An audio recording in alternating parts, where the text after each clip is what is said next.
আমি এখন ফিরে আসবো পজিটিভ প্যারেন্টিংয়ে। বলছিলাম এই যে ধমক আমরা দেই, এই ধমক দেওয়া বন্ধ করতে হবে। আর বাড়ির পরিবেশ, আপনি মনে করলেন আপনি একটা খুব ভালো পরিবেশ তৈরি করে দিয়েছেন এসি টাইলস দিয়ে, না, আপনার আসল জিনিস হলো আপনার ব্যবহার কেমন। বাবা এবং মা এদের আমরা সবাই জানি, এমন কোনো হাজব্যান্ড ওয়াইফ নাই ঝগড়াঝাটি হয় না। আর এই জন্যই তো স্কুল তৈরি হয়েছে, আপনি স্কুলে পাঠায় ঝগড়া করবেন, স্কুলে পাঠায় আপনারা দুজন মনের আনন্দে ঝগড়া করবেন, কোনো আপত্তি নাই, কিন্তু বাচ্চার প্রেজেন্সে দুজন দুজনকে সম্মান করতে হবে, অবশ্যই সম্মান করতে হবে। আরেকটা জিনিস হচ্ছে অ্যাবসেন্সে আমরা যে গীবতগুলা করি এটা সবচেয়ে বেশি ক্ষতি করে। আমরা মারা বাবারা অনেক সময় সেলফোন হওয়ার কারণে আমরা অজস্র কথা বলি, যে কথা না বললেও চলে, যে আপনার ওই যে ইবাদতের 10 ভাগের 9 ভাগ হচ্ছে চুপ করে থাকা। সেলফোন আবিষ্কার হওয়ার পরে আমি জিনিসটা কিছুটা উপলব্ধি করেছি। আমরা প্রয়োজনের কথা বলি, অপ্রয়োজনের কথা বলি। কার বাড়ি কী রান্না হচ্ছে, ডাল পুড়ে গিয়েছিল কি না, আপনার মায়ের বাড়ি বা বোনের বাড়ি, আপনি কিন্তু সেটাও আপডেটেড, তাই না? ও জামা বানিয়েছে, জামাটা ছোট হয়ে গিয়েছে না বড় হয়ে গিয়েছে। তারপরে অনলাইন শপিং। আমি কিন্তু মেয়েদেরকে খালি এখানে পয়েন্ট আউট করছি না, ছেলেরাও খালি স্পোর্টস অমুক তমুক। আপনার বাচ্চা যখন একটা কথা জিজ্ঞেস করে রাগ হয়ে যায়। আপনি মনে করেন যে আপনি অফিসে কাজ করেন, বাসায় এসে আপনার হচ্ছে মোবাইল ফোনে আপনি, আমার ছেলে, বড় ছেলের বয়স এখন 31, যার 2টা বাচ্চা আছে, সেও দেখি খালি গেম খেলতে চায়, ছেলেরা আর এই মোবাইল গেম, এটা আমি এখনো পর্যন্ত বুঝে উঠতে পারি না। হ্যাঁ, এটা কি ওরা ফাঁকিবাজ বলে না কি জন্য আমি বুঝলাম না। ঘর সংসার মনে করে যে কোনো কাজ করলে ছোট হয়ে যায়, কিন্তু আপনি এখন একটু চিন্তা করেন, যত দিন যাচ্ছে কাজের লোকের মানে প্রাপ্যতা এত কমে যাচ্ছে, টাইম আসবে আপনি পাবেন না হয়তো। আর আপনি যখন নিজে সংসারের কোনো, যেটা সুন্নাহ, আমরা যে সুন্নাহ পালনের কথা বারবার বলি না, রাসূল পাক সাল্লাল্লাহু আলাইহি সাল্লাম নিজের ঘরের কাজ নিজে করতেন না। সুতরাং আমি জানি আপনি ব্যস্ত, কিন্তু তারপরেও আমি যদি একটা কোশ্চেন করি, আমার বডিটা আই এম এ উইম্যান, কিন্তু I live like a man, I am so busy, কিন্তু তারপরেও আমি যখন ঘরে ঢুকি অ্যাজ এ উইম্যান, আমার সংসারটা আমাকে দেখতে হয়। I have lots of household helps, even then I have a responsibility.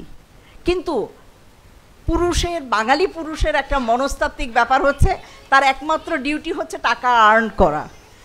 আমি বলবো আপনি ঘরে একদিন যদি আপনার ওয়াইফকে শুক্রবারে বা কোনো দিন বলেন, তুমি একটু বসো তো, আমি এই 4 কাপটা ধুয়ে দিই, তাহলে দেখবেন এটা আপনি কি ওই শাড়ি কিনে দেওয়ার থেকেও কাজে লাগবে বেশি। এটা আমি একটা টিপস দিলাম। আমি তো মেয়েদের নিয়ে কাজ করি, ওরা মনে করে যে ছেলেরা ওদেরকে মূল্য দেয় না। এটা আর একটা জিনিস। আরেকটা হচ্ছে আপনি গুড এক্সাম্পল ক্রিয়েট করলেন, আপনার বাচ্চারা জানলো যে একটা ফ্যামিলির ভিতরে বাবা মা সবাই রেসপন্সিবিলিটি সবাই শেয়ার করে একটা পরিবার গড়ে ওঠে। এবং এই কথার ধরেই আমি বলবো আবার, যে বাচ্চাদের ব্যাপারে বাচ্চাদের সাথে কথা বলা, বাচ্চাদের সাথে কমিউনিকেশন করা, এটা হচ্ছে সবচেয়ে ইম্পর্ট্যান্ট। আমরা যখন ওদের সাথে আপনার বন্ডিংটা হতে হবে ছোটোবেলায়, বড় হয়ে গেলে কিন্তু আর বন্ডিং হবে না। আপনাদের একটু খেয়াল করে দেখেন। এই জন্য আপনার কিন্তু সুযোগ হচ্ছে ইসলামিক আলোকে, ইসলামিক জ্ঞানের আলোকে এটার ব্যাপারে সবচেয়ে ভালো ফিলোসফি দিয়েছেন হজরত আলী রাদিয়াল্লাহু তাআলা আনহু। উনি বলেছেন, জন্ম থেকে 7 বছর পর্যন্ত ওদেরকে নিরবিচ্ছিন্ন ভালোবাসা দাও, খুব বেশি শাসন করো না। 7 থেকে 14 হচ্ছে ট্রেনিং, কুরআন সুন্নাহ দুনিয়াবি জ্ঞান, everything whatever possible, because they are then like sponge. এই যে আমরা গা করি না, স্পঞ্জ, সেই স্পঞ্জ যেরকম খুব পারফোরেটেড এবং যা পায় সেটাকে অ্যাবজর্ব করে। 7 থেকে 14 হচ্ছে আল্লাহ পাক মানুষকে এমনভাবে তৈরি করেছেন স্পঞ্জের মতো, সে সব কিছু অ্যাবজর্ব করে। ওই সময়ে তার হাতে কি যাচ্ছে আপনি বলেন, কি যাচ্ছে? মোবাইল, এবং সে অ্যাবজর্ব করছে। এই কারণে অল গ্যাজেট আউট। গ্যাজেট পাবে কবে? 18-র পরে। 18-র পরে। আমি বলছি না যে সে গ্যাজেট পাবে না, কারণ আমরা কেউ চলতে পারবো? এখন সিস্টেম এরকম হয়েছে যে হোয়াটসঅ্যাপের গ্রুপ না থাকলে যে কিভাবে আমরা বাঁচছিলাম এটা মনে করলেও অবাক লাগে, তাই না? ব্যবসা প্রতিষ্ঠান, কাজ, সব জায়গায় কেনা বেচা, সব জায়গায়। কিন্তু আমি স্পেশালি আমি ফেসবুকের বিপক্ষে, কারণ এটা মানুষকে এমনভাবে তাকে মোটিভেট করে যে সে নিজেকে সেল করার জন্য ব্যতিব্যস্ত থাকে।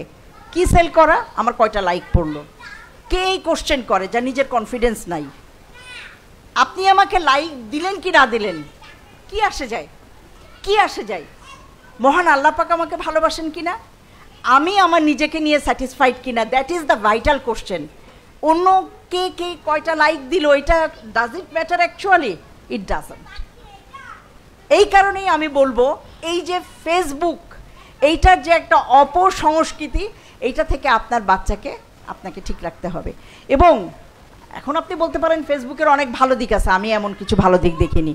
ওইটা আপনি, হ্যাঁ, ইন্টারনেটে আপনি জ্ঞানের অসীম সাগর, কিন্তু এটা স্টাডি হয়ে দেখেছে যে মানুষ যখন যায় কোথাও ক্লিক করে, আশেপাশে এত কিছু আসে যে সে যেই কাজে ঢুকেছিল সেই কাজ অনেক সময় ভুলে যায়। আপনি একটু আমার কথাটা খেয়াল করে দেখেন, যেই কাজের জন্য আপনি সার্চ করতে গিয়েছিলেন এত বেশি অন্য ইনফরমেশন চলে আসছে, আপনার কখনো 1 ঘন্টা পার হয়ে গেছে, ইউ ডিডন্ট নোটিস। সুতরাং এইটা আপনি কি করে 18 বছরের একটা শিশু বলেন, বয়স্ক বলেন, তার আগে আপনি 10-12 বছরের বাচ্চার হাতে এই জিনিসটা কিভাবে দিবেন, এই ভয়ঙ্কর জিনিসটা। এই কারণে আমি ব্যক্তিগতভাবে মনে করি আমার বাচ্চা বা আমার নাতিদেরকেও আমরা খুব মিনিমাম আমাদের প্রেজেন্সে অনেক একটা প্রাইজ হিসাবে স্ক্রিন টাইম দিই। স্ক্রিন টাইম নিজের জন্য কমাতে হবে, পরিবারে কমাতে হবে। একটা জোক আছে যে মডার্ন ফ্যামিলিতে সবার কাছে একটা করে গ্যাজেট আছে, যে যার গ্যাজেট নিয়ে আছে, কেউ কারোর সাথে কথা বলছে না। No, that is not the ideal way. You have to talk. আমরা অনেক সময় বাচ্চাদেরকে স্কুলে জিজ্ঞেস করি, when did you talk to your daddy? চিন্তা ভাবনা করে বলে এই 2 দিন আগে। কি কথা হয়েছিল? আমরা অনেক সময় এগুলো বোঝার জন্য, সোশ্যাল ট্রেন্ডগুলো বোঝার জন্য অনেক সময় পার্সোনাল কোশ্চেন করি, কি কথা হয়েছিল? বলে আমাকে জিজ্ঞেস করছে সিটিতে কত পাইছো। Is it right? এটাই কি আসলে আপনারা কি এটাই জিজ্ঞেস করেন খালি? আমাকে বলেন, অনেক বাবা দেখতে পাচ্ছি মনের ভিতরে, আমাদের মনের ভিতরে ওইটা রিয়েল বলে চলে আসে। শুধু তাই না, ছেলে মেয়ে যেগুলো বড় হচ্ছে ওরাও মনে করে ওই রকম সুন্দর করে বলছে আব্বু আব্বু এই জিনিসটা চাচ্ছে, দিয়ে দিচ্ছে। Is life like that? আপনার বাজেট আছে, আপনি দিবেন কি না দিবেন, অনেক ফ্যাক্টর আছে। সুতরাং আমি বলবো সবচেয়ে ক্ষতিকর হচ্ছে অ্যাডভার্টাইজ জিনিসটা।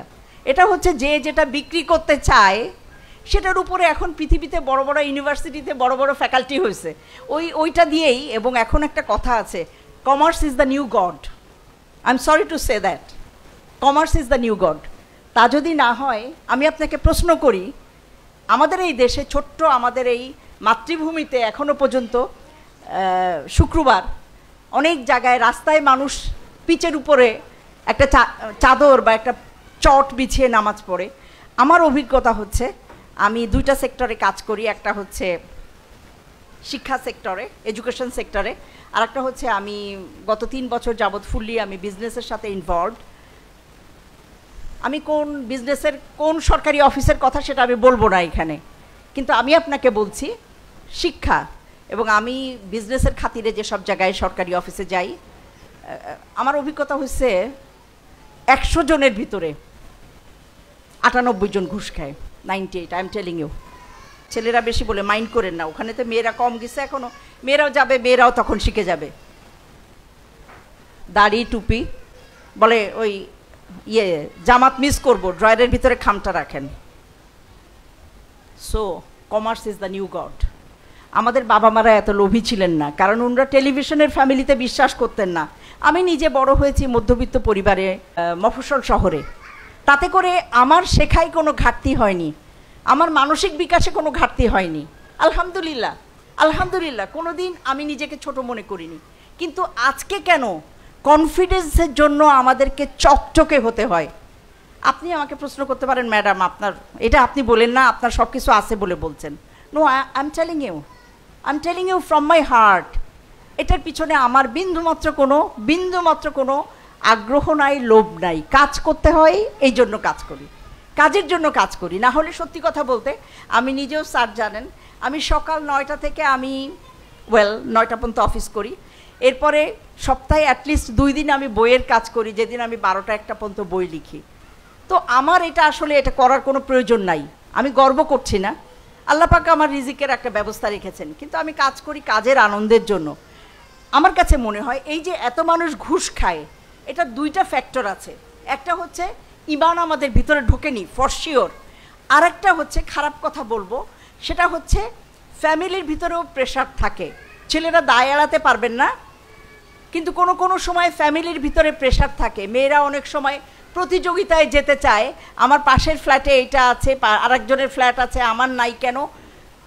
আমি বলছি না সব মেয়েরা এরকম, কিছু কিছু কিছু কিছু আছে যারা প্রেশার দেয় আর খারাপ পথে। আর ছেলেরা যারা নাকি, আমি এবারও নাম নিতে চাই না, কোটি কোটি কোটি টাকা যারা দেশের বাইরে নিয়ে গিয়েছে, তাদের কিন্তু ওই তাদের অনেক বেশি ছিল। একটা কথা আছে, যার যত বেশি আছে তার লোভও তত বেশি, তার তত বেশি লোভ। সুতরাং আসলে আমি বলবো খুব যারা নিম্নবিত্ত তাদের যেরকম বেশি চ্যালেঞ্জিং, আবার অনেক বেশি উচ্চবিত্ত যারা, তাদের চ্যালেঞ্জটা হচ্ছে অন্য একটা স্কেলে। আমি চাই বা না চাই আমার ব্যবসা প্রতিষ্ঠানের সাথে সুদ জড়িত। আমার ব্যবসা প্রতিষ্ঠানগুলোর খাতিরে আমি নিজে সবসময় ঘুষ দিচ্ছি। সুতরাং আমার জন্য পুলসিরাত পার হওয়া কিন্তু অনেক কঠিন।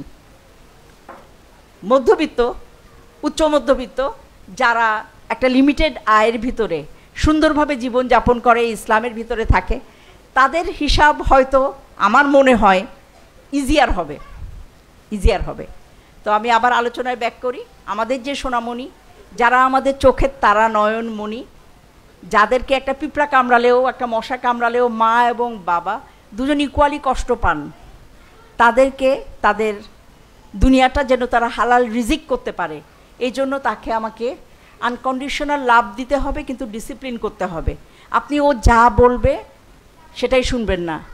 স্পেশালি আমি বলবো আজকে মাইক্রো ফ্যামিলিতে একটা প্রবলেম আমরা দেখতে পাচ্ছি, বাচ্চা কাচ্চা সেলফ সেন্টার্ড হচ্ছে। হোয়াট ডাজ ইট মিন? এটা হচ্ছে যে এমন অবস্থা যে আমার বাথরুমে আমার নানি বা দাদা আসছে বা খালা আসছে দেশের থেকে, সে বাথরুমটা হয়তো ঠিকমতো শুকায় রাখতে পারে নাই, ক্লিন রাখতে পারে নাই, বাচ্চারা মাইন্ড করে।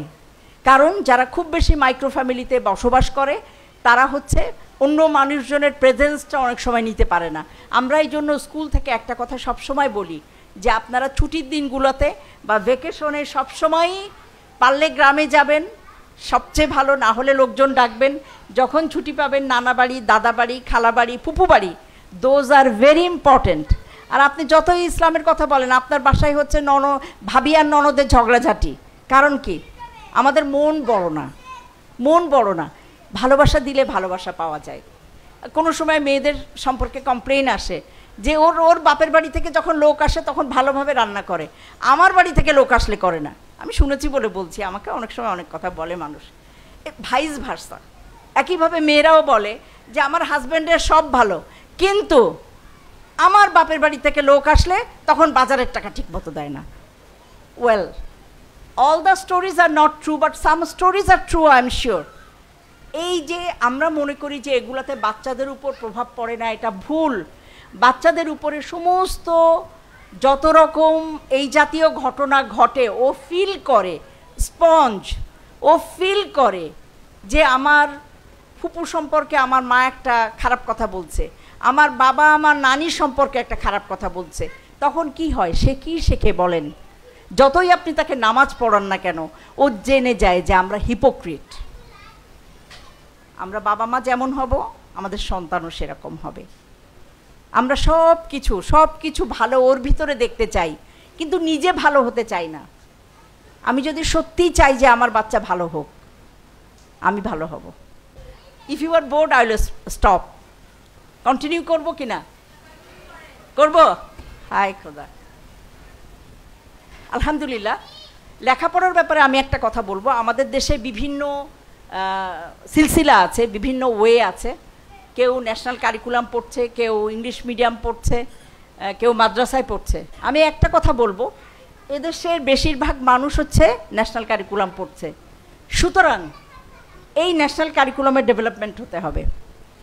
আজ হোক কাল হোক কাজ চলছে, ইনশাল্লাহ হবে। কারণ সোসাইটির সবচেয়ে বেশি সংখ্যক বাচ্চা ওইটাতে পড়ছে, যারা ফাইন্যান্সিয়ালি খুব এফ্লুয়েন্ট, বা আমি আরও যদি খারাপভাবে বলি যে যারা নাকি ওই যে মানে শহীদ মিনারে যে ফুল দিয়ে মানে ওই দিনের জন্য যারা বাংলাকে ভালোবাসে, মন্ত্রী মিনিস্টার বড় বড় মানুষ, তাদের সব বাচ্চারা বিদেশে পড়েছে আমার বাচ্চার মতো, ঠিক আছে?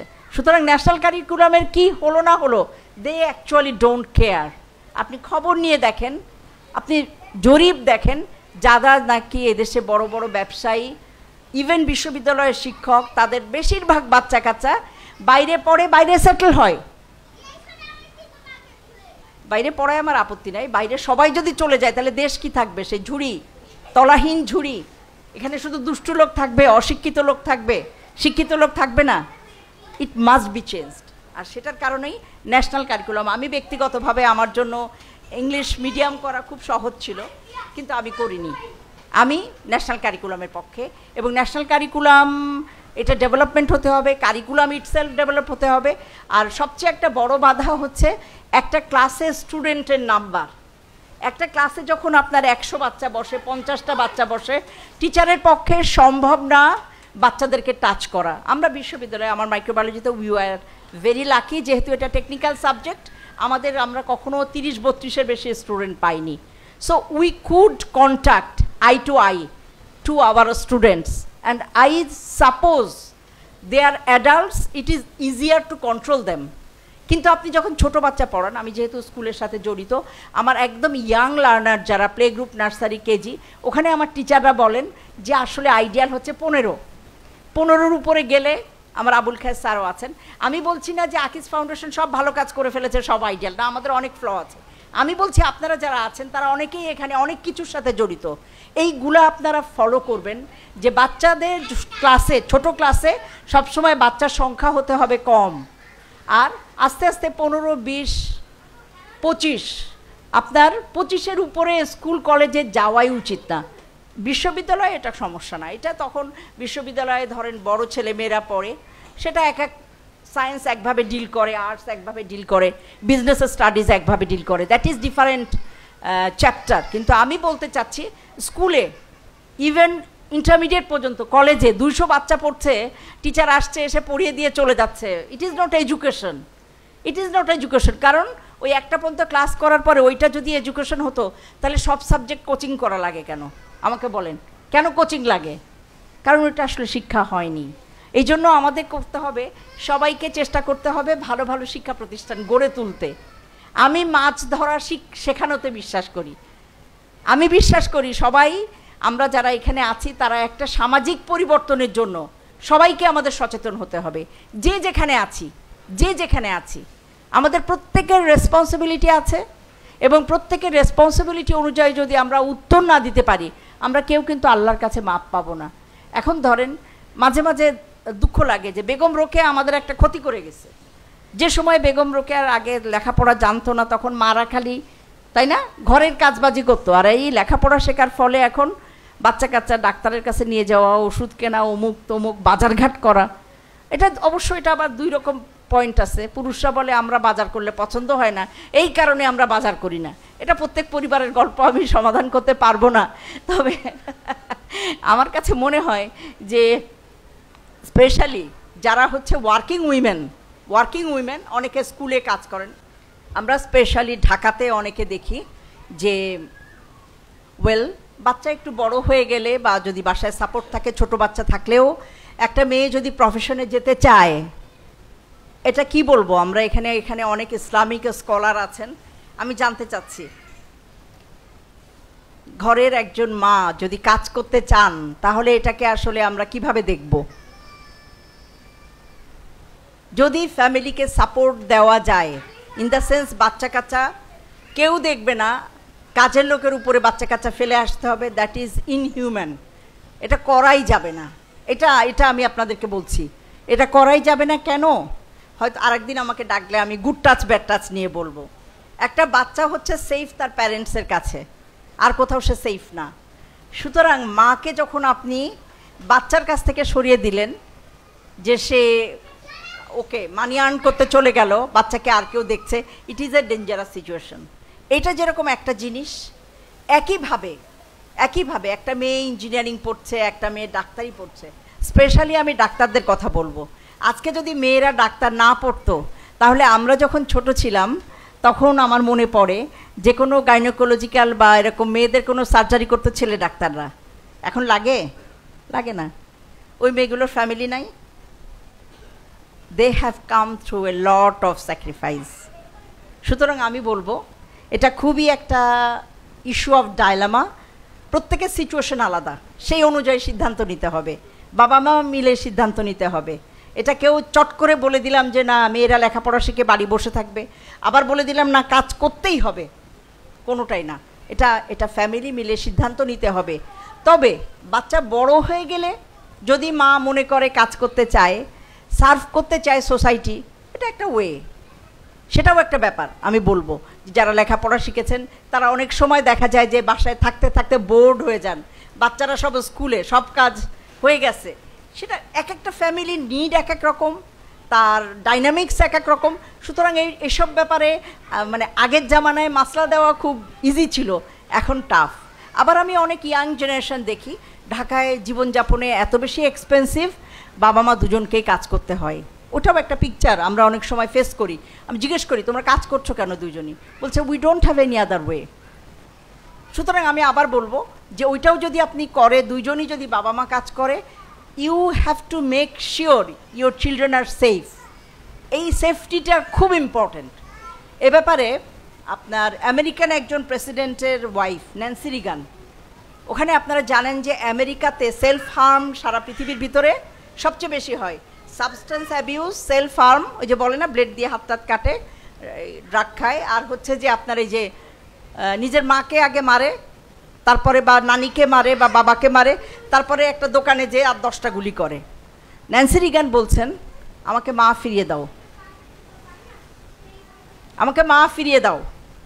অধিকাংশ ক্ষেত্রে এই গল্পগুলো ওরা রুটে যেয়ে দেখেছে, they are product of very much broken family without any emotional bonding, without any emotional bonding. Emotional bonding যে মা হাউসওয়াইফ হলেই হয়ে যাবে তা না।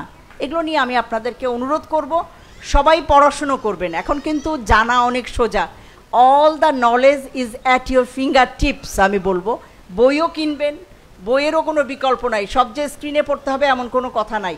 সব বাসায় একটা লাইব্রেরি থাকা উচিত। শিশুর মানসিক বিকাশের জন্য সব বাসায় একটা লাইব্রেরি থাকতে হবে, ইটস এ মাস্ট। আপনার নিজের বই থাকবে, আপনার শ্বশুর শাশুড়ি বাবা মা তাদের বই থাকবে, বাচ্চার বই থাকবে। ও যেন অনেক বই দেখে।